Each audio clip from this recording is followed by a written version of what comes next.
নমস্কার, কেমন আছেন আপনারা সবাই? আশা করছি ভালো আছেন। আজ চলে এলাম একটা ঘরোয়া রেসিপি নিয়ে। আজ বানাবো আম কাসুন্দি। তার জন্য এখানে হাফ সাদা সর্ষে হাফ কালো সর্ষে নিয়েছি।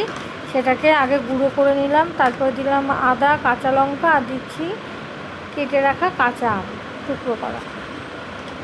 এগুলোকে ভালো করে পেস্ট করে নেবো। আর কোনো কেমিক্যাল ছাড়াই ঘরে আমার মনে হয় বানিয়ে খেলেই অনেক ভালো লাগে। আর এটা সংরক্ষণ করাও যাবে, ফ্রিজে রেখে দিয়ে প্রায় 6 মাস বা 1 বছরও রাখা যাবে। এটা বেটে নিলাম, আর এখানে দিয়ে দিচ্ছি কড়াইতে জল। বাটি মেপে আমি এখানে 1.5 থেকে 2 বাটি মতো জল দিচ্ছি। দিয়ে এবার এর মধ্যে দিয়ে দিচ্ছি লবণ, হলুদ, আর দিচ্ছি লঙ্কার গুঁড়ো। দিয়ে জলটাকে ভালো করে ফুটিয়ে নিচ্ছি। আর সর্ষেটা ভালো করে পেস্ট করে রেখেছি কিন্তু। এবার এই জলের মধ্যে দিয়ে এটাকে ভালো করে ফুটাবো, মিশিয়ে নিচ্ছি। আপনারা চাইলে এর মধ্যে একটু সামান্য ফুড কালারও দিতে পারেন, যাতে কালারটা ভালো আসে। আমি আর দিইনি, হলুদ লঙ্কার গুঁড়ো দিয়েই আমি করছি।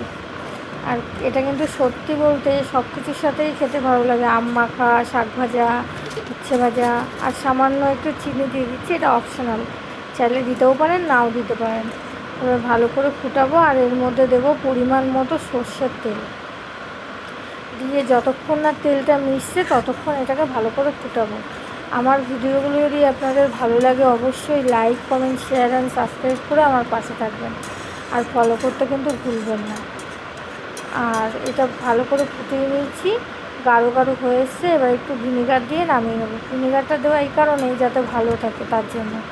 কেমন হলো আমার আম কাসুন্দিটা অবশ্যই জানাবেন। আবার দেখা হবে একটা নতুন ভিডিওর সাথে। ততক্ষণ আপনারা ভালো থাকবেন, সুস্থ থাকবেন। কমপ্লিট হয়ে গেছে আমার আম কাসুন্দি। আজ তাহলে আসি, বাই। এরকম পাতলা এটা থাকলে